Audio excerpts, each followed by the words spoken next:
Hi മക്കളെ, exams ഒക്കെ നടന്നുകൊണ്ടിരിക്കുകയാണ് അല്ലേ. അടുത്ത എക്സാം അക്കൗണ്ടൻസി ആണ്. സോ അക്കൗണ്ടൻസി നമ്മൾ ഏറ്റവും ഇമ്പോർട്ടന്റ് ആയിട്ട് പഠിക്കേണ്ടതും ഒരുപാട് കുട്ടികൾ നമ്മുടെ ലൈവിന്റെയും കമന്റ് ബോക്സിലൊക്കെ വന്നിട്ട് കമന്റ് ചെയ്തൊരു കാര്യമാണ് എന്തെന്ന് പറഞ്ഞാണെങ്കിൽ, സാറേ ഡിപ് മിഷനറി എങ്ങനെയാണ് സെല്ല് ചെയ്യുക, ഡിപ്രീസിയേഷന്റെ കേസിലേക്ക് നോക്കുമ്പോൾ മിഷനറി സെല്ല് ചെയ്യുന്ന മനസ്സിലാകുന്നില്ല, ഒന്ന് പറഞ്ഞു തരാമെന്ന് ഒരുപാട് കുട്ടികൾ ഇഷ്ടം പോലെ ആളുകൾ ഡൗട്ട് ചോദിച്ചൊരു ടോപ്പിക്കാണ്. സോ ഈ ഒരു ഡൗട്ട് ക്ലിയറൻസുമായാണ് ഇന്ന് ഞാൻ നിങ്ങളുടെ മുമ്പിൽ എത്തിയിട്ടുള്ളത്. സോ എന്റെ പേര് Bahauddin, welcome back to xylem learning. So മക്കളെ, നമുക്ക് എന്ത് ചെയ്യാം, ജിയിലാക്കി ഒരു ക്വസ്റ്റ്യൻ നൈസായിട്ട് നമ്മൾ വായിച്ചുകൊണ്ട് തുടങ്ങാം. ഓക്കെ അല്ലേ? ക്വസ്റ്റ്യൻ നോക്കാം.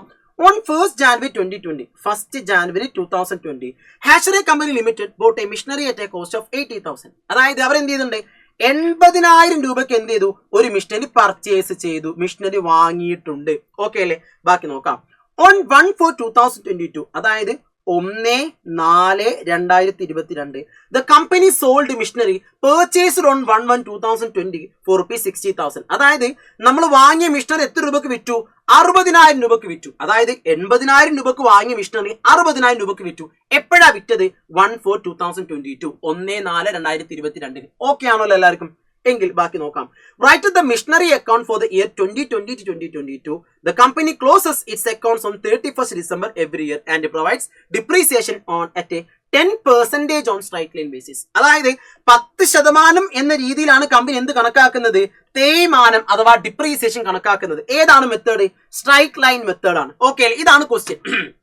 ഓക്കെ, ഇതാണ് ക്വസ്റ്റ്യൻ. 80,000 രൂപക്ക് എന്ത് ചെയ്തു, അസറ്റ് 1/1/2020 വാങ്ങിയിട്ടുണ്ട്.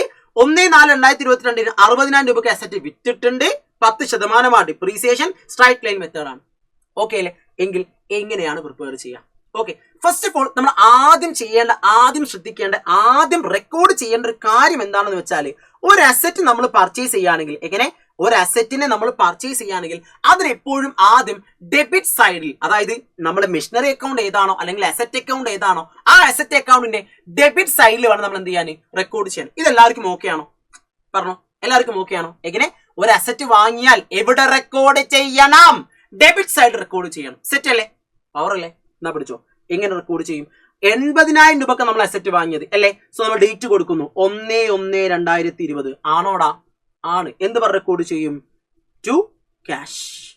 How much? 80,000. ഇത് മനസ്സിലായോ? ഇത് മനസ്സിലാക്കാൻ മാത്രം ഒരു സിമ്പിൾ ആണല്ലോ. എന്താ പറഞ്ഞിട്ടുള്ളത്? 80,000 രൂപക്ക് നമ്മൾ എന്ത് ചെയ്തു, അസറ്റ് വാങ്ങി. ഏത് ഡേറ്റിന്?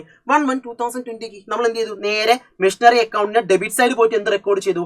1/1/2020 ടു ക്യാഷ് 80,000. സിമ്പിൾ. അയ്യോ, സിമ്പിൾ അല്ലേ?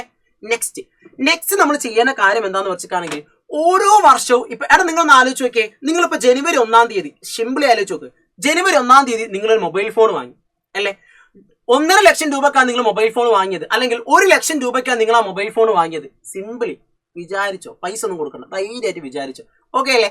സോ 1 ലക്ഷം രൂപയ്ക്ക് നമ്മൾ ജനുവരി 1-ന് മൊബൈൽ ഫോൺ വാങ്ങി. ഓക്കെ, എന്നാൽ ഡിസംബർ 31 ആകുമ്പോഴേക്കും നമ്മുടെ കയ്യിലുള്ള മൊബൈലിന്റെ വാല്യൂ 1 ലക്ഷം രൂപ ഉണ്ടാകൂല. എന്തുകൊണ്ടാ? നമ്മൾ ഉപയോഗിച്ചില്ലേ. സോ ഓട്ടോമാറ്റിക് ഇതിന് വാല്യൂ കുറയും, മൂല്യം കുറയും. പറഞ്ഞ കാര്യം ക്ലിയർ അല്ലേ? സോ എന്ത് ചെയ്തിട്ടുണ്ടാവും, ഇതിന് വാല്യൂ കുറഞ്ഞിട്ടുണ്ടെങ്കിൽ ആ കുറഞ്ഞ വാല്യൂ, അതിന് നമ്മൾ വിളിക്കുന്ന പേരാണ് ഡിപ്രീസിയേഷൻ. അവിടെ കുറയാനുള്ള റീസൺ എന്താ? തേയ്മാനം സംഭവിച്ചു. നമ്മൾ ഉപയോഗിച്ചപ്പം അതിന് സംഭവിച്ചു, തേയ്മാനം സംഭവിച്ചിട്ടുണ്ടാവും. ക്ലിയർ അല്ലേ? സോ ഓട്ടോമാറ്റിക്കലി എന്ത് ചെയ്യും, അതിന്റെ വാല്യൂ കുറയും. ഇത് കറക്റ്റ് ആണോ? സിമ്പിൾ എന്ന് ആലോചിച്ച് നോക്ക്. നിങ്ങളൊരു ഫോൺ വാങ്ങി, ഓക്കെ, 1 വർഷം ഉപയോഗിച്ചു. അപ്പോൾ ഡിസംബർ 31 ആകുമ്പോൾ ഓട്ടോമാറ്റിക് സംഭവിക്കുക, അതിന്റെ വാല്യൂ കുറയും. സ്വാഭാവികം, റൈറ്റ്? എങ്കിൽ എങ്ങനെയാണ് ഈ അസറ്റിന് വാല്യൂ കുറയുന്നത് നമ്മൾ കണക്കാക്കുക? അതാണ് ഈ ക്വസ്റ്റ്യന് പറഞ്ഞത്.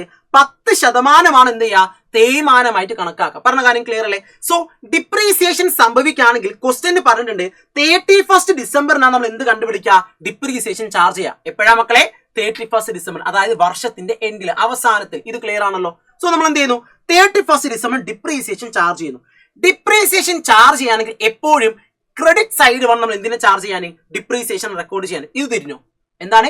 എപ്പോഴും ഡിപ്രീസിയേഷൻ നമ്മൾ ഇവിടെ വേണം റെക്കോർഡ് ചെയ്യാൻ, ക്രെഡിറ്റ് സൈഡിൽ വേണം റെക്കോർഡ് ചെയ്യാൻ. ഇത് ഓക്കെ അല്ലേ? സോ നമ്മൾ എന്ത് ചെയ്യുന്നു, ഡേറ്റ് കൊടുക്കുന്നു 31st ഡിസംബർ 2020. എന്തുകൊണ്ടാ? 31st ഡിസംബറിലാണ് ഡിപ്രീസിയേഷൻ ചാർജ് ചെയ്യാന്ന് ക്വസ്റ്റ്യന് പറഞ്ഞിരിക്കുന്നത് അല്ലേ. സോ നമ്മൾ എന്ത് പറഞ്ഞ റെക്കോർഡ് ചെയ്യും?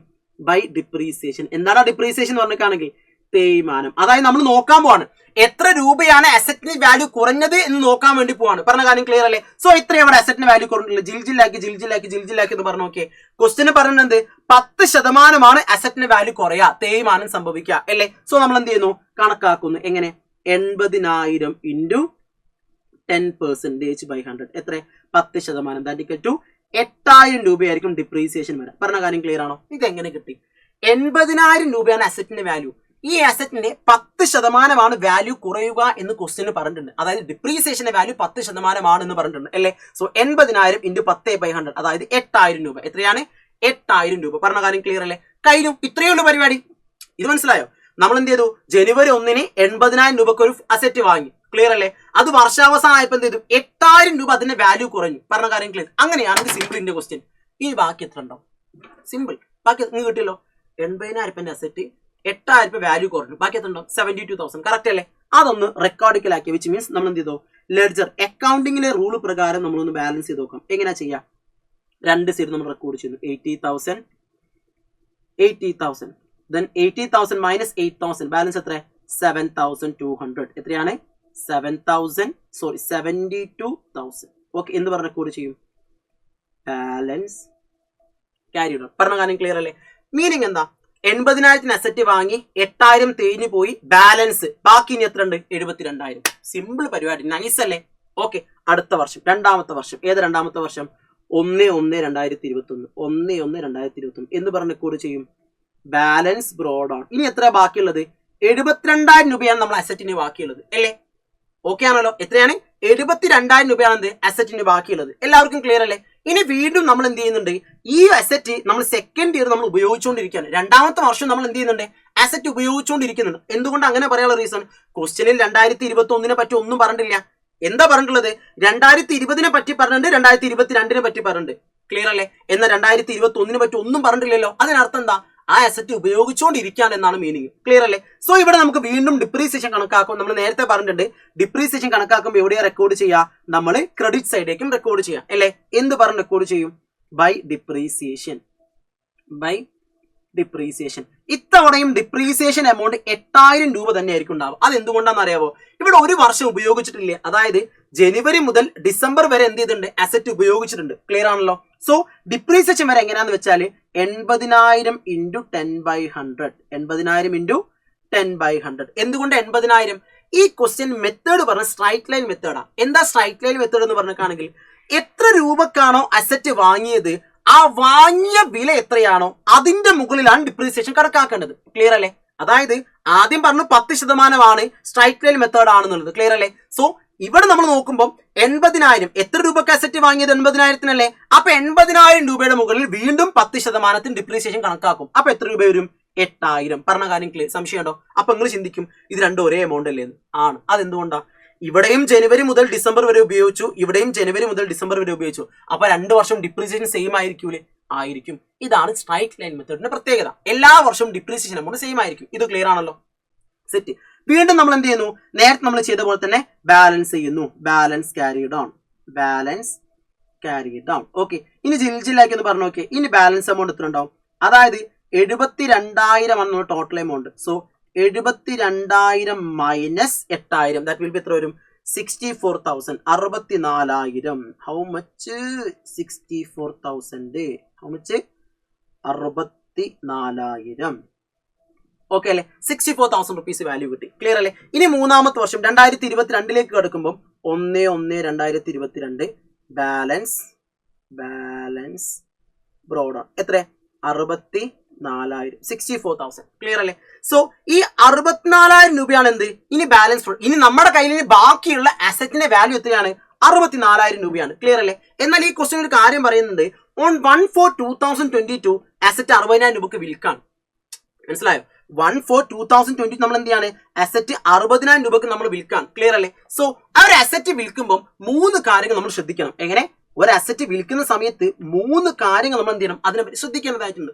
ഒന്ന്, എത്ര രൂപക്കാണോ സെല്ല് ചെയ്തത് ആ സെല്ല് ചെയ്ത ക്യാഷിനെ നമ്മൾ റെക്കോർഡ് ചെയ്തിരിക്കണം. 2, സെല്ല് ചെയ്ത ഡേറ്റ് വരെയുള്ള ഡിപ്രീസിയേഷൻ നമ്മൾ ചാർജ് ചെയ്തിരിക്കണം.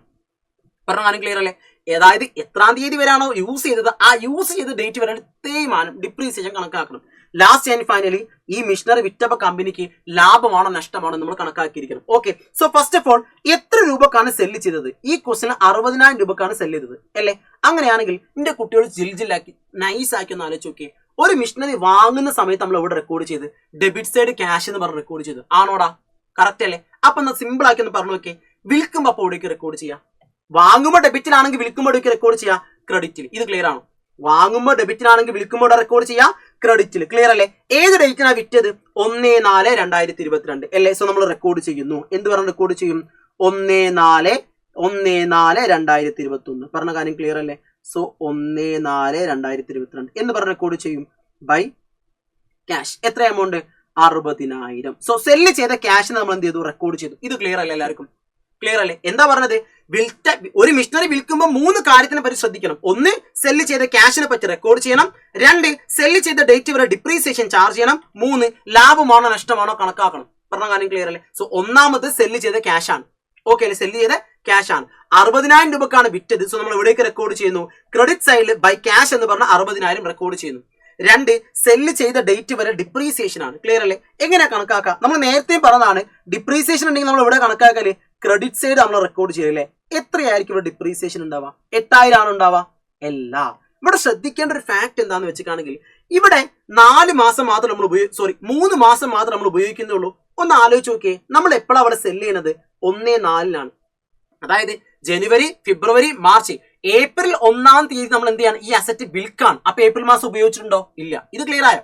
എടാ നമ്മള് ജനുവരി, ഫെബ്രുവരി, മാർച്ച്, ഏപ്രിൽ 1-ാം തീയതി 4-ാം മാസം 1-ാം തീയതി നമ്മൾ സെല്ല് ചെയ്തു. അപ്പൊ ഈ മാസം ഉപയോഗിച്ചിക്കണോ? ഇല്ല. അപ്പൊ എത്ര മാസം യൂസ് ചെയ്തു? 3 മാസം നമ്മൾ ഉപയോഗിച്ചു. പറഞ്ഞ കാര്യം എല്ലാവർക്കും ഓക്കെ അല്ലേ? എത്ര മാസം ഉപയോഗിച്ചു? 3 മാസം നമ്മൾ എന്ത് ചെയ്തു? യൂസ് ചെയ്തു. അങ്ങനെയാണെങ്കിൽ എത്ര ഡിപ്രീസിയേഷൻ ഉണ്ടാവുമെന്ന് അറിയോ? എന്നാ പിടിച്ചോ. 3 മാസം ഉപയോഗിക്കുകയാണെങ്കിൽ ഡിപ്രീസിയേഷൻ 80,000 ഇൻറ്റു 10/100 ഇൻറ്റു 3/12 ആണ് വരാം. അപ്പൊ എല്ലാവരും ചിന്തിക്കും ഇവിടെ എങ്ങനെയാണ് ഈ 3/12 വന്നത്? 3 മാസം ഉപയോഗിച്ചിട്ടുള്ളൂ, അതുകൊണ്ട് 3/12. ഒരു വർഷം മുഴുവനായിട്ട് ഉപയോഗിക്കുകയാണെങ്കിൽ 80,000 10/100 അതാണ് ഇവിടെ നമ്മൾ ചെയ്തത്. പറഞ്ഞ കാര്യം ക്ലിയർ അല്ലേ? ബട്ട് 3 മാസം ഉപയോഗിച്ചിട്ടുള്ളൂ. അപ്പൊ നമ്മൾ എങ്ങനെ ചെയ്തു? ഇൻറ്റു 3/12 ചെയ്തു. പറഞ്ഞ കാര്യം ക്ലിയർ അല്ലേ? സോ എത്ര ആയിരിക്കും ഉണ്ടാവുക? The amount will be 2,000. 2,000 രൂപയായിരിക്കും എമൗണ്ട് വരാം. ഇത് ക്ലിയർ ആണോ? ഇതെല്ലാവർക്കും ഓക്കെ അല്ലേ? സെറ്റ്. ലാസ്റ്റ് ആൻഡ് ഫൈനലി രണ്ടാമത്തെ കാര്യം okay. Last and finally profit or loss. Profit or loss കണ്ടുപിടിക്കണമെങ്കിൽ നമ്മളൊരു കാര്യം ചെയ്യണം. അതെന്താന്ന് വെച്ചിട്ടാണെങ്കിൽ total cost of asset minus total depreciation, അല്ലെങ്കിൽ original cost of asset minus total depreciation. എങ്ങനെ? Original cost of asset minus total depreciation. എന്താണ് ഈ ഒറിജിനൽ കോസ്റ്റ് എന്ന് അറിയാം? എത്ര രൂപയ്ക്കാണോ വാങ്ങിയത് അതിന് വിളിക്കുന്ന വില ഒറിജിനൽ കോസ്റ്റ്. എത്ര രൂപക്കാണ് വാങ്ങിയത്? 80,000 രൂപയ്ക്കല്ല വാങ്ങിയത്. ആണോ? 80,000 രൂപക്കല്ല അസറ്റ് വാങ്ങിയത് അല്ലേ? എന്നിട്ട് total depreciation minus 80,000 minus total depreciation. ഇപ്പൊ ടോട്ടൽ ഡിപ്രീസിയേഷൻ എത്ര? 8,000. 16,000. 16,000 പ്ലസ് 2,000 എത്ര വന്നു ടോട്ടൽ ഡിപ്രീസിയേഷൻ? 18,000. ഇത് ക്ലിയർ ആണോ? ഇത് ക്ലിയർ ആണോ? എങ്ങനെ? 8,000 16,000 16,000 പ്ലസ് 2,000 എത്ര വന്നു? 18,000. ക്ലിയർ അല്ലേ? സോ ടോട്ടൽ ഡിപ്രീസിയേഷൻ 18,000 രൂപയാണ്. അങ്ങനെയാണെങ്കിൽ ബാലൻസ് എമൗണ്ട് എത്ര വന്നു? 62,000. ഇതിനെ നമ്മൾ വിളിക്കുന്ന പേരാണെന്ത്? Value at the time of sale. Value at the time of sale എന്ന് പറയുന്ന മീനിങ് എന്താ പറയുക മക്കളെ? വിൽക്കുന്ന സമയത്തുള്ള വില എന്നാണ് അതിനർത്ഥം. ക്ലിയർ? എങ്ങനെ? വിൽക്കുന്ന സമയത്തുള്ള വില. അപ്പം വിൽക്കുന്ന സമയത്തുള്ള വില എങ്ങനെയാന്ന് മനസ്സിലാക്കുന്നതിന് വേണ്ടിയിട്ടാ. അവിടെ ഒന്ന് ആലോചിച്ച് നോക്കി. ഞാൻ പറയുകയാണ് ഞാൻ ഈ ഫോൺ 30,000 രൂപക്ക് വിറ്റു എന്ന് പറയാണ്. അപ്പം ഈ ഫോണിന്റെ ലാഭമാണോ നഷ്ടമാണോ എന്ന് എനിക്ക് അറിയണമെങ്കിൽ ഞാൻ എന്ത് ചെയ്യണം? വിൽക്കുന്ന സമയത്ത് ഇതിന്റെ വില എത്രയാണെന്ന് എനിക്ക് അറിയണ്ടേ? ഇത് മനസ്സിലായോ? എടാ ഞാൻ പറയാണ് ഈ ഫോണിന് 30,000 രൂപയ്ക്ക് വിറ്റു എന്ന് പറയാണ്. ക്ലിയർ? അപ്പൊ സിമ്പിൾ നിങ്ങളൊന്ന് ആലോചിച്ച് നോക്കിയേ. 30,000 രൂപക്ക് ഈ ഫോൺ ഞാൻ വിറ്റെങ്കിൽ ലാഭമാണോ നഷ്ടമാണോ എന്ന് എങ്ങനെ കണക്കാക്കാം? വിൽക്കുന്ന സമയത്ത് ഈ ഫോണിന്റെ വില എത്രയാണ് എന്ന് എനിക്ക് അറിയാൻ പറ്റണം അല്ലേ? അപ്പൊ അതെങ്ങനെ കണ്ടുപിടിക്കാം? അതാണ് original cost of asset minus total depreciation. Clear അല്ലേ? സോ ഒറിജിനൽ കോസ്റ്റ് എന്താ? എത്ര രൂപക്കാണോ വാങ്ങിയത് മൈനസ് ടോട്ടൽ ഡിപ്രീസിയേഷൻ. അപ്പൊ എന്ത് കിട്ടി? Value at the time of sale. വിൽക്കുന്ന സമയത്തുള്ള വാല്യൂ കിട്ടി. ഇനി നിങ്ങൾ സിമ്പിൾ ആക്കി ആലോചിച്ച് നോക്കിയേ. 62,000 രൂപയുടെ ഒരു അസറ്റ് 60,000 രൂപക്ക് വിറ്റു. ലാഭമാണോ നഷ്ടമാണ്? 62,000 രൂപന്റെ ഫോണാ ഞാൻ വിറ്റത് 60,000. ലാഭമാണോ നഷ്ടമാണോ? നഷ്ടം അല്ലേ? എത്ര നഷ്ടം? 2,000 റുപ്പീസ് നഷ്ടം. സോ നമ്മൾ എവിടേക്ക് റെക്കോർഡ് ചെയ്യില്ല? നമ്മൾ സിമ്പിൾ ആക്കി നൈസ് ആയിട്ട് അവിടെ റെക്കോർഡ് ചെയ്യും. ക്രെഡിറ്റ് സൈഡ് നമ്മൾ റെക്കോർഡ് ചെയ്യും. എങ്ങനെ? പ്രോഫിറ്റ് ഓർ ലോസ് അക്കൗണ്ട് എന്ന് റെക്കോർഡ് ചെയ്യും. എത്രയാണോ നഷ്ടം വന്നത് ആ നഷ്ടം വന്ന എമൗണ്ട് നമ്മൾ എവിടേക്ക് റെക്കോർഡ് ചെയ്യും? നേരെ ക്രെഡിറ്റ് സൈഡിലേക്ക് റെക്കോർഡ് ചെയ്യും. എങ്ങനെ? പ്രോഫിറ്റ് ഓർ ലോസ് അക്കൗണ്ട് എന്ന് പറയുന്നത്. ഇതെല്ലാവർക്കും ഓക്കെ ആണോ? ആർക്കെങ്കിലും എവിടെയെങ്കിലും സംശയം ഉണ്ടോ? ആർക്കെങ്കിലും എവിടെയെങ്കിലും ഡൗട്ട് ഉണ്ടോ? സോ ഒരു മിഷനറി സെല് ചെയ്യുമ്പോൾ 3 കാര്യത്തിനെ പറ്റി ശ്രദ്ധിക്കണം. 1 ക്യാഷ് ആണ്, 2 സെല്ല് ചെയ്യുന്ന ഡേറ്റ് വരെ ഡിപ്രീസിയേഷൻ ആണ്, 3 പ്രോഫിറ്റ് ഓർ ലോസ് ആണ്. ക്ലിയർ അല്ലേ? ഓക്കെ, ക്യാഷ് എവിടെ റെക്കോർഡ് ചെയ്യും? നമ്മൾ വാങ്ങുമ്പോൾ ഡെബിറ്റ് സൈഡ് റെക്കോർഡ് ചെയ്യും. സോ വിൽക്കുമ്പോൾ എവിടെ റെക്കോർഡ് ചെയ്യും? ക്രെഡിറ്റ് സൈഡ് റെക്കോർഡ് ചെയ്യും. ദെൻ ഡിപ്രീസിയേഷന്റെ കേസിലേക്ക് നോക്കുമ്പോൾ എത്ര മാസമാണോ ഉപയോഗിച്ചത് ആ ഉപയോഗിച്ച മാസം വരെ ഡിപ്രീസിയേഷൻ നമ്മൾ എന്ത് ചെയ്യണം? കണക്കാക്കിയാൽ മതി. പറഞ്ഞ കാര്യം ക്ലിയർ അല്ലേ? 3 മാസമാണെങ്കിൽ original cost 80,000 into 10/100 into 3/12. Clear അല്ലേ? ഇനി ലാസ്റ്റ് ആൻഡ് ഫൈനൽ ലാഭവും നഷ്ടവും, പ്രോഫിറ്റും ലോസും അതെങ്ങനെ കണക്കാക്കാം? അത് കണക്കാക്കണമെങ്കിൽ value at the time of sale കണ്ടുപിടിക്കണം. അതായത് വിൽക്കുന്ന സമയത്തുള്ള വില കണക്കാക്കണം അല്ലേ? എങ്ങനെയാ വിൽക്കുന്ന സമയത്തുള്ള വില കണക്കാക്കാം? Original cost minus total depreciation. അപ്പൊ എത്ര കിട്ടി? 62,000. ദെൻ 62,000 പ്രൊഡക്റ്റ് 60,000 വിറ്റു, നഷ്ടമാണ് അല്ലെ? 2,000 ഇവിടെ റെക്കോർഡ് ചെയ്യും. നഷ്ടമാണെങ്കിൽ credit side profit or loss account എന്ന് പറഞ്ഞ് എത്രയാണോ നഷ്ടമെന്ന് ആ എമൗണ്ട് റെക്കോർഡ് ചെയ്യും. നേരെ തിരിച്ച് ചിന്തിച്ച് നോക്കിയേ, പ്രോഫിറ്റ് ആണെന്ന് വിചാരിക്കുക. അപ്പോൾ ഇവിടേക്ക് റെക്കോർഡ് ചെയ്യാം. ഡെബിറ്റ് സൈഡിൽ പ്രോഫിറ്റ് ഓർ ലോസ് അക്കൗണ്ട് എന്ന് പറഞ്ഞ് റെക്കോർഡ് ചെയ്യും. സിമ്പിൾ. പറഞ്ഞ കാര്യം എല്ലാവർക്കും ഓക്കെ അല്ലേ?